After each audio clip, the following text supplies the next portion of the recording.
Hace un tiempo escuché que los símbolos más reconocidos en todo el mundo son el logotipo de Coca-Cola, los arcos dorados de McDonald's, las banderas de Estados Unidos, el Reino Unido y Francia y la bandera arcoíris. Podríamos discutir si esos son o no los más reconocidos, pero de lo que no hay duda es de la extrema popularidad de todos esos símbolos, ¿verdad? Personalmente me quedé pensando en cómo se crea uno de esos símbolos universales. Y me interesó particularmente el caso de la bandera arcoíris, un símbolo que no está respaldado por ningún país en concreto o una gran multinacional. Por eso hoy te propongo que intentemos dar respuesta a esa pregunta.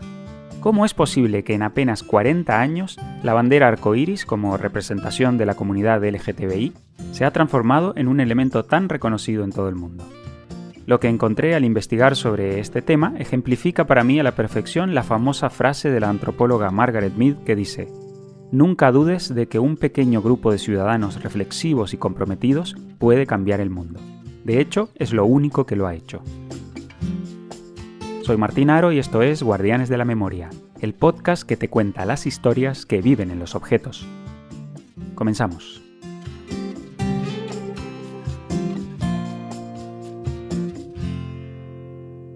Desde muy pequeño, Gilbert Baker sabía que era diferente.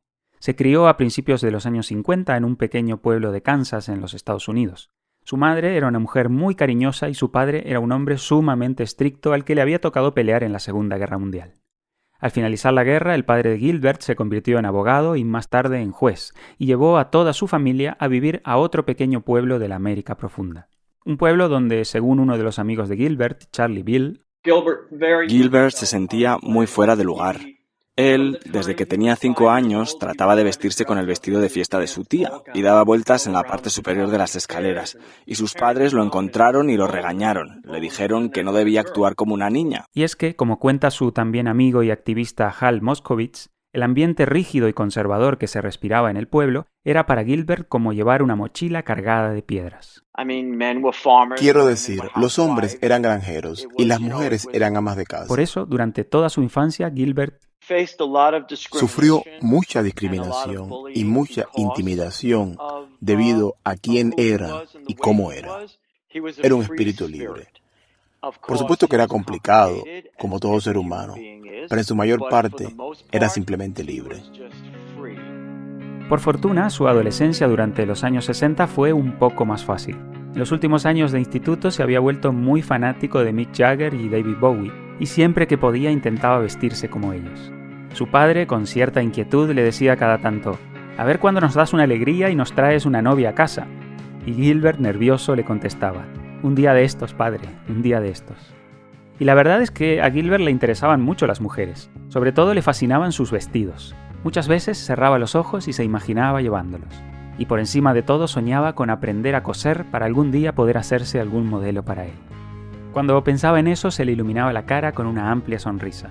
Pero segundos después se sobresaltaba y se sentía avergonzado por sus pensamientos. ¿Por qué tenía que ser tan distinto al resto de sus compañeros? ¿Y qué pensaría su padre si lo supiera? Sin embargo, un buen día, la vida de Gilbert dio un giro de 180 grados. Casi por casualidad cayó en sus manos un periódico que hablaba de unos disturbios que se estaban produciendo en la ciudad de Nueva York a raíz de una redada policial en el Stonewall Inn, en el corazón de Manhattan. Lo que sucede en Stonewall es que en una noche, el 28 de junio del año 69, un montón de gente estaba reunida en un bar, el Stonewall Inn, en Christopher Street, en Nueva York, y se produce una redada. La policía en este momento hay que entender que era una policía absolutamente corrupta que recibía dinero de los empresarios de los bares para no hacer redadas en determinados locales donde se producían actividades no bien vistas como el encuentro entre hombres y demás. Entonces, ¿qué ocurre? Que en ese día justo, cuando se supone que estaban velando la muerte de Judy Garland, se produce una redada. Y en ese momento, al principio se dice que empezaron a tirar monedas a la policía como una forma de decirle, bueno, si queréis dinero, aquí tenéis vuestro dinero, ¿no? Y la cosa fue escalando hasta que al final, bueno, en sus memorias Silvia Rivera dice que incluso tiraban parquímetros a los coches de policía. Silvia Rivera fue una activista LGTB latina que estuvo en el bar esa noche. Y por cierto, la voz que acabas de escuchar es la del madrileño Ramón Martínez, autor de varios libros sobre la historia del movimiento LGTB. Pero volviendo al joven Gilbert en su pequeño pueblo de Kansas, La estética de las personas que salían en la foto del diario que hablaba sobre los disturbios en la Gran Manzana lo hipnotizó, y de inmediato se fue a la biblioteca a intentar leer más sobre ese tipo de personas que el periódico describía como homosexuales. Y a partir de ese momento descubrió que no estaba solo, que había más personas como él en el mundo. Al poco tiempo se armó de valor y decidió dejar de vivir en una mentira constante. Reunió a toda su familia y les dijo que estaba completamente agotado de intentar vivir como querían los demás, y que si seguía así se enfermaría. A partir de ese momento se acababan las mentiras y todos verían al verdadero Gilbert. Ya no había vuelta atrás. En ese momento no sabía que su padre dejaría de hablarle por los próximos 10 años. Otra importante resolución que tomó Gilbert fue la de dejar lo antes posible ese pueblo lleno de prejuicios y malos recuerdos. No sabía bien cómo, pero si quería ser feliz tenía que irse de allí lo antes posible. Y su urgencia por irse era tal que... Él decía que, a diferencia de Dorothy en El Mago de Oz, cuando llegó el tornado, corrió hacia él en lugar de huir. Y es que la única manera que encontró Gilbert de salir del pueblo fue a través del ejército. Tampoco era que tuvieran muchas más opciones, ya que eran los tiempos de la guerra de Vietnam y enrolarse era obligatorio. Y a los 19 entró en el ejército, y fue un gran error. Lo trataban de manera terrible, lo insultaban, maricón, rarito, lo escupían. Se vio obligado a hacer muchas cosas humillantes, ¿sabes? Y la cosa se puso tan fea que decidió ejercer su derecho como objetor de conciencia, y así no tendría que llevar armas. Y como era de esperar, su familia estaba horrorizada y pensaba que estaba siendo antipatriota. Pero el sargento que recibió su petición lo llamó a una entrevista y le propuso otra alternativa. ¿Por qué no se hacía enfermero? Así serviría a su país y no estaría obligado a portar armas. Gilbert aceptó inmediatamente, y una vez terminado su entrenamiento, se dispuso a esperar a que le asignaran un puesto. Y entonces, de entre todos los sitios, le dieron un puesto en San Francisco. Irónicamente, fue el propio ejército americano el que llevó a Gilbert Baker a la capital mundial del movimiento hippie. Y tras 2 años fue dado de baja con honores y se sumergió de cabeza en la vida gay de San Francisco de los años 70, que justo estaba explotando. Él era un verdadero hippie, ¿sabes? Esos viejos días hippies de paz y amor, drogas y rock and roll. Y él hacía todo eso, ¿sabes? Pero todo el tiempo estaba también comenzando a expresarse, llevando ropa de mujer, con el pelo largo, maquillaje, a veces todo muy mezclado. Podía llevar barba y también maquillaje de ojos. Y en esa etapa de plena libertad, Gilbert, con 20 y pocos años, comenzó a plantearse qué hacer con su nueva vida.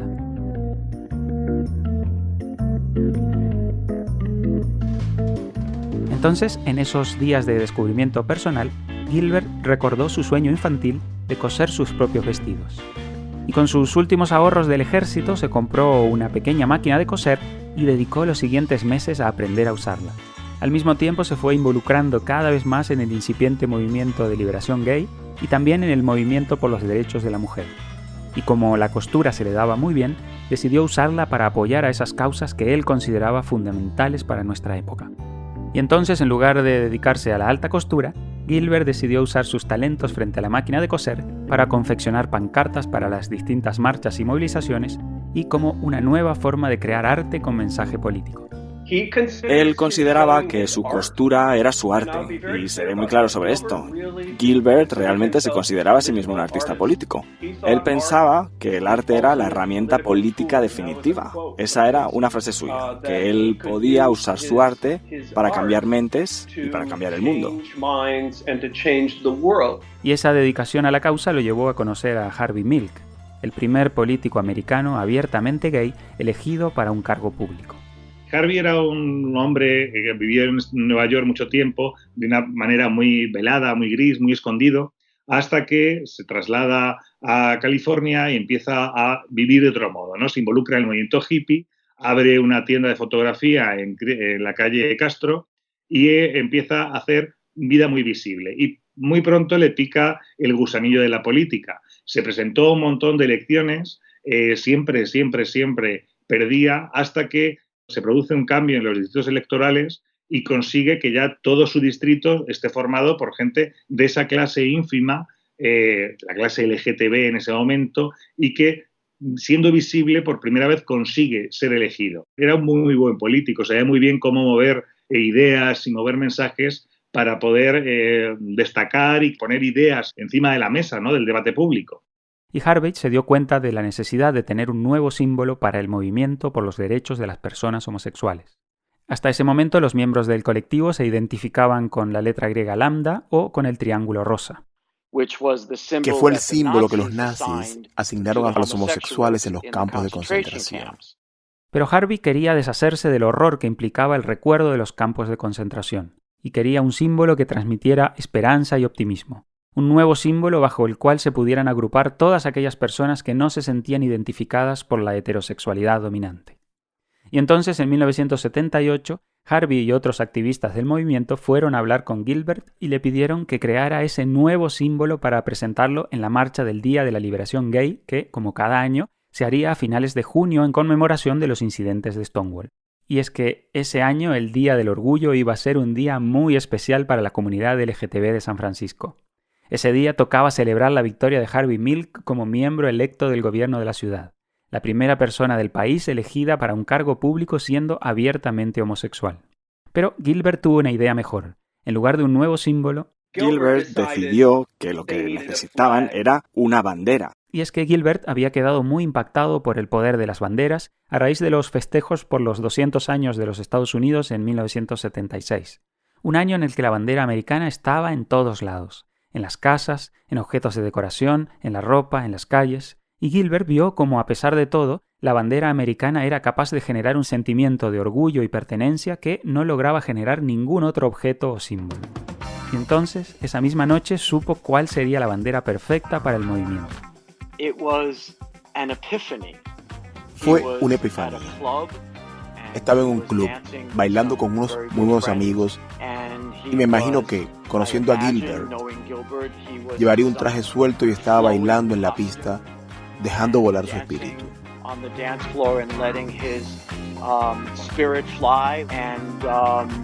Y estaba mirando a su alrededor en la pista de baile, y había muchas representaciones distintas de gente queer.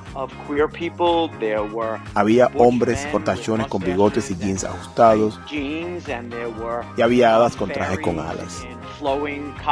Y había lesbianas con maquillaje y pelo largo, y lesbianas vigorosas con mocasines, camisetas blancas y tejados. Y él estaba mirando a su alrededor a toda esa diversidad del mundo gay, y se le ocurrió que era como un arco iris. Era exactamente eso, un conglomerado de colores y sentimientos y experiencias y emociones y esperanza. Y el arco iris era un símbolo de diversidad en sí mismo. Y así fue como se le ocurrió.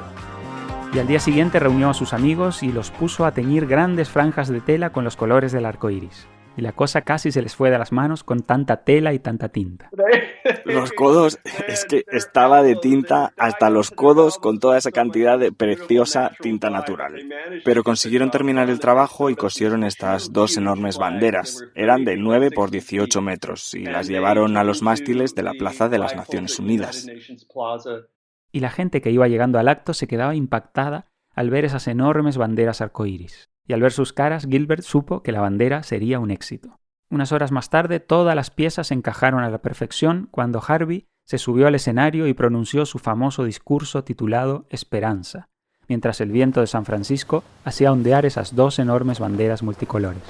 Para quienes fueron testigos de ese día, estaba claro que las banderas fueron reconocidas de manera instantánea como el nuevo símbolo para la igualdad y la liberación de la comunidad LGTBI. Lo que poca gente sabe es que esas primeras banderas eran distintas a las banderas arcoíris actuales. El primer diseño de la bandera se compone de 8 franjas, no las 6 que conocemos hoy. Había una rosa antes del rojo, arriba del todo, y los azules eran 2 distintos.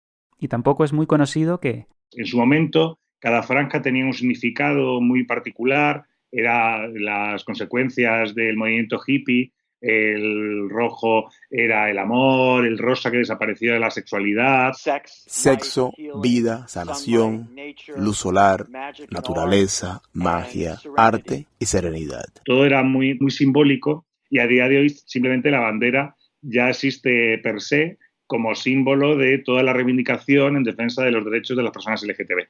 Lo que pasó fue que a partir de aquel día de junio de 1978, la gente comenzó a acercarse a Gilbert para pedirle que le hiciera una de sus banderas arcoíris.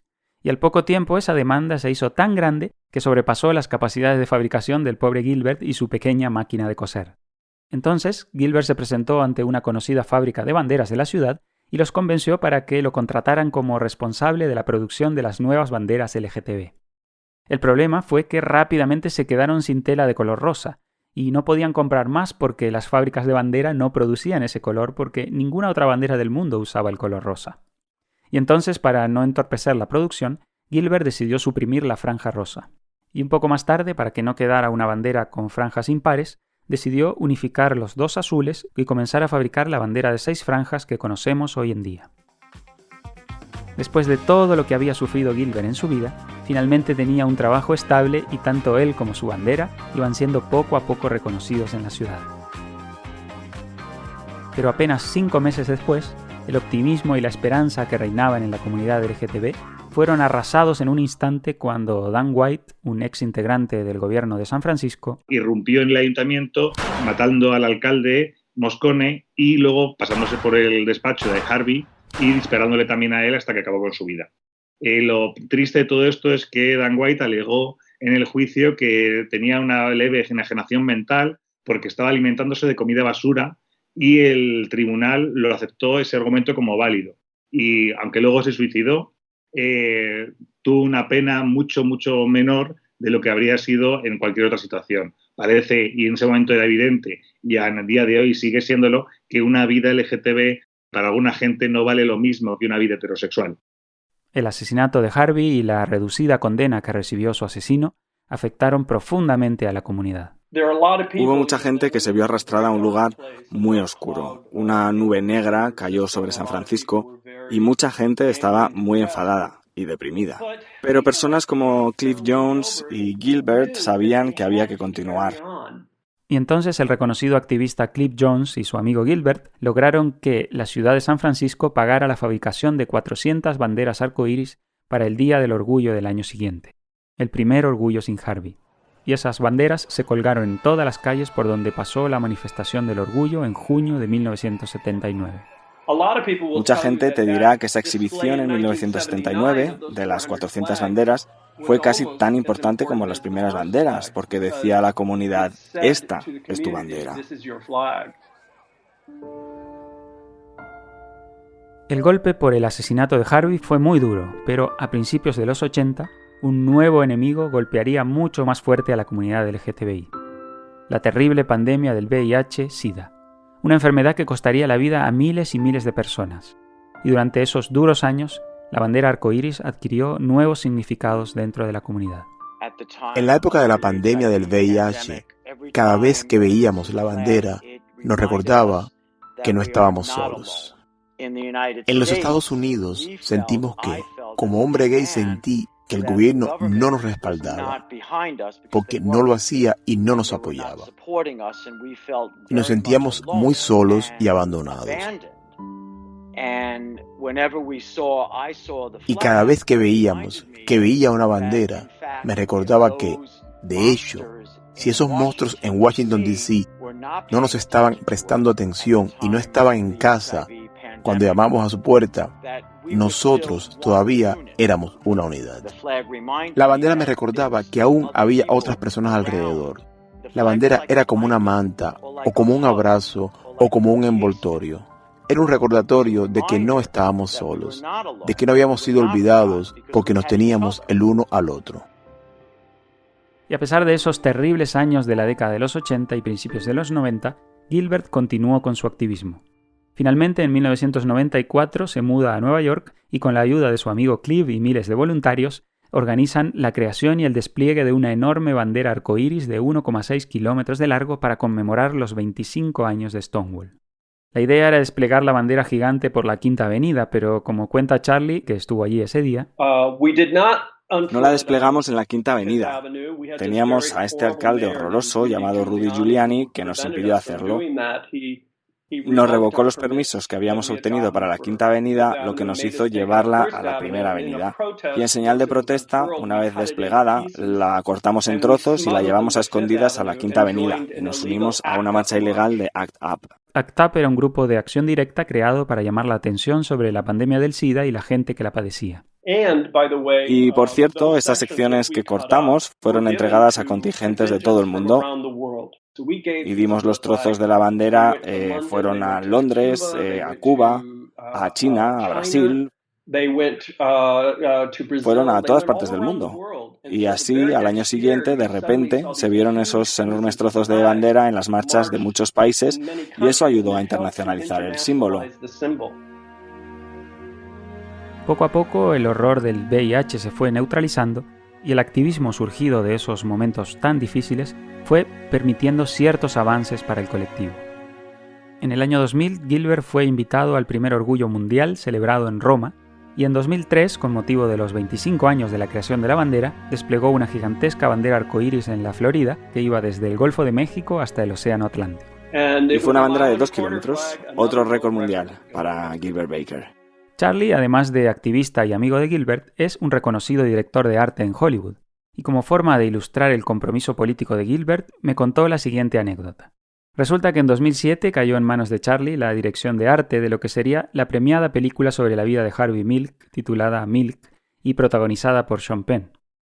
Entonces Charlie y su equipo comenzaron a documentarse sobre la época de Harvey en San Francisco y sus actos políticos para poder recrearlos de manera fidedigna en la película. Y dijimos, vale, tenemos que recrear todo esto. Y yo dije, voy a enviar estas fotos a Gilbert Baker. Y le dije, Gilbert, ¿sabes algo acerca de estas pancartas y de cómo se hicieron? Y él me dijo, amiga, yo hice esas pancartas, cada una de ellas. Así que en realidad mandamos a Gilbert Baker a San Francisco desde Nueva York y lo tuvimos durante un mes.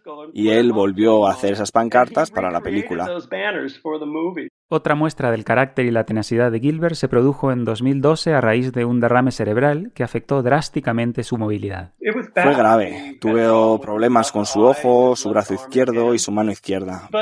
Pero preparó 15 baúles llenos de pelucas, vestidos, lentejuelas y abalorios y se dirigió a Fire Island, a Cherry Grove. Y entonces se fue a Cherry Grove y se dijo, me voy a recuperar, me voy a curar a mí mismo. Y comenzó a coser lentejuelas y abalorios a una tela con aguja e hilo. Y al principio fue un desastre. Fallaba y se pinchaba a sí mismo y realmente tenía un problema. Pero eventualmente fue capaz de encontrar la manera de recuperar la coordinación ojo-mano, lo justo como para poder coser. Y se hizo un traje y participó en uno de los concursos drags y lo ganó. Una vez más, Gilbert usó su arte para recuperarse de esa desgracia. Con los años, Gilbert se convirtió en un verdadero icono de la comunidad LGTBI. Lo invitaban a todo tipo de eventos y era frecuentemente entrevistado por periodistas de todo el mundo. Pero, a pesar de su fama internacional, Gilbert nunca tuvo dinero, nunca. Gilbert fue un artista en apuros, toda su vida. Y parte de eso se debió a que él nunca quiso patentar su mayor creación, la bandera arcoíris. Él quería que la bandera fuera de dominio público para que cualquier persona pudiera reproducirla o venderla sin pagar derechos de autor. Esto era muy importante para Gilbert. Por eso Gilbert nunca se refería a la bandera arcoíris como mi bandera. Él siempre decía nuestra bandera. Y en cada entrevista repetía su famosa frase de las banderas no se diseñan, las banderas son arrancadas del alma de la gente. Junio de 2013 y junio de 2016 fueron dos de los mejores meses en la vida de Gilbert Baker. En junio de 2013 se produjo por fin la legalización del matrimonio igualitario en todo Estados Unidos, y para celebrarlo la Casa Blanca, bajo la presidencia de Obama, se iluminó con los colores de la bandera arcoíris. Lo mismo pasó con otros lugares famosos como la Torre Eiffel o el Puente de Sídney. Y a principios de junio de 2016, Gilbert recibe una carta que nunca hubiera imaginado recibir. Era una invitación para ir a Washington a conocer al presidente. Tuve la suerte de ir con Gilbert a la Casa Blanca para regalarle una bandera arcoíris al presidente Obama en 2016. Y a finales de ese mismo mes de junio, el presidente Obama declara el Stonewall Inn como monumento nacional. Gilbert estaba eufórico. En ese momento todo hacía pensar que la lucha por los derechos de las personas LGTBI no haría más que avanzar. Pero, desafortunadamente, la alegría duró muy poco. A finales de 2016, los peores sueños de Gilbert se hicieron realidad. Este tipo, Donald Trump, fue elegido y Gilbert comenzó a trabajar como un loco. Este hecho lo inspiró a trabajar más duro y se obligó a sí mismo a hacer pancartas para la primera marcha de las mujeres aquí en Nueva York. E hizo una serie muy famosa de vestimentas del Holocausto con triángulos rosas y banderas arcoíris que fueron exhibidas colgadas en un perchero en una galería de San Francisco. La idea era que esta es tu nueva ropa que te está esperando si no haces nada acerca de la situación política, si no sales a las calles y te manifiestas. Y el 31 de marzo de 2017 falleció de manera totalmente inesperada mientras dormía. Creo que se exigió demasiado. En ese momento Gilbert tenía solo 65 años. Fue muy triste, muy inesperado. En el último mes estaba confeccionando banderas arcoíris de 9 franjas. Había añadido una franja de color lavanda para representar la diversidad. Charlie y otros amigos cercanos se encargaron de sus objetos personales. Fue caótico y fue realmente horrible. Intentar saber cómo manejar el fallecimiento de Gilbert fue muy impactante. Y en nuestro duelo decidimos que queríamos hacer un acto en su memoria. Entonces, el Día de la Bandera, el 14 de junio de 2017, aproximadamente 2 meses y medio después de la muerte de Gilbert, celebramos un acto en la calle frente a Stonewall. Y luego, al final del acto, éramos cientos de personas, desplegamos 10 de las pancartas de Gilbert y marchamos en manifestación hacia el río Hudson por Christopher Street. Y en un asta portátil de unos 9 metros, izamos una bandera en el muelle de Christopher Street en memoria de Gilbert Baker. Y en ese mismo acto, un agente literario se acercó a Charlie y le comentó que había oído que Gilbert estaba escribiendo sus memorias. Y Charlie le dijo que sí, que él mismo había encontrado los archivos en el ordenador de Gilbert. Y a partir de ahí, los amigos más allegados comenzaron a organizarse para poder publicar el libro de memorias de Gilbert. Y finalmente, además de lograr publicar el libro, que se llama Rainbow Warrior, Guerrero Arcoíris, decidieron crear la Fundación Gilbert Baker, una fundación de la que Charlie es su actual presidente. Es lo que nos pareció que podíamos hacer para ayudar a preservar su memoria, para ayudar a mantener vivo su legado. Porque, Martín, es muy triste, ¿sabes? En muchos casos, los ancianos homosexuales, lesbianas, bisexuales y transgénero fallecen y son olvidados. Ya sabes, no tenemos una estructura dentro de nuestra comunidad donde se les enseña a las personas y se cuenten estas historias. Así que decidimos que queríamos mantener viva la historia de Gilbert, mantener viva su memoria y mantener viva su pasión por el arte y la liberación. Y eso es lo que seguimos haciendo hasta el día de hoy. En los últimos años se han ido creando otras banderas para representar a los diferentes grupos que componen el universo LGTBI. Pero la bandera arcoíris sigue siendo, a pesar de su extrema masificación, un elemento común a todos. Un símbolo de unión y de unidad, uno de los principales elementos de visibilidad del colectivo y un distintivo que, colocado en un establecimiento, transmite seguridad y compromiso con la lucha. Para mí la bandera arcoíris significa todo el conglomerado de ideas, reivindicaciones, objetivos, estrategias y sentimientos incluso, y toda la cultura que hemos acarreado a lo largo de los años que hacen que todo el movimiento LGTB se pueda reconocer como una unidad. El ver la bandera arcoíris en un balcón, en una pulsera, en un pin, debería implicar que esa otra persona reconoce y se reconoce parte de ese mismo movimiento del que tú formas parte. También es verdad que mis 3 entrevistados reconocieron cierto grado de preocupación por el uso comercial de la bandera por parte de empresas o instituciones que en determinadas fechas del año ponen una bandera arcoíris en sus locales sin necesariamente adherir a los principios que hay detrás de la bandera. Pero tal vez, como dice Hal Moscovitz, a pesar de ese riesgo, si un joven individuo queer en un pequeño pueblo en algún lugar del mundo ve la bandera arcoíris como parte de Delta Airlines o Macy's y dice, oye, ¿sabes? Se identifica con ella y siente su envoltura, siente su envoltorio, siente el abrazo de la bandera. Entonces, vale la pena.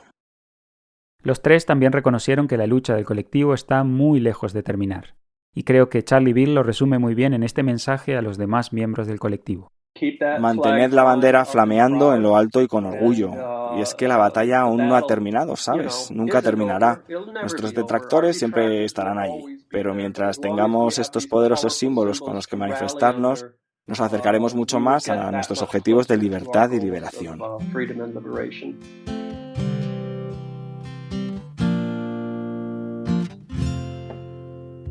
Comenzamos este episodio con una frase de la antropóloga Margaret Mead.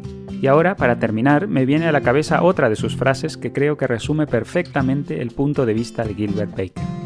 La frase dice: siempre recuerda que tú eres único, absolutamente igual a todos los demás. Antes de terminar, quiero agradecer a Charlie Bill, Hal Moscovich y Ramón Martínez por participar en este episodio.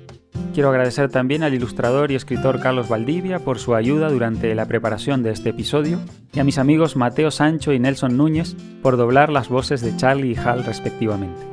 Por último, quiero agradecer también la ayuda de la Fundación Gilbert Baker en Nueva York y de las librerías Bercana en Madrid y Cómplices en Barcelona. Y por supuesto, gracias a ti por escucharnos. Puedes suscribirte a Guardianes de la Memoria en Apple Podcasts, Spotify, Spreaker o tu plataforma favorita de podcast. También estamos en Twitter y Facebook como @G_de_la_memoria. Soy Martín Aro y espero que nos volvamos a encontrar muy pronto. Guardianes de la Memoria, el podcast que te cuenta las historias que viven en los objetos.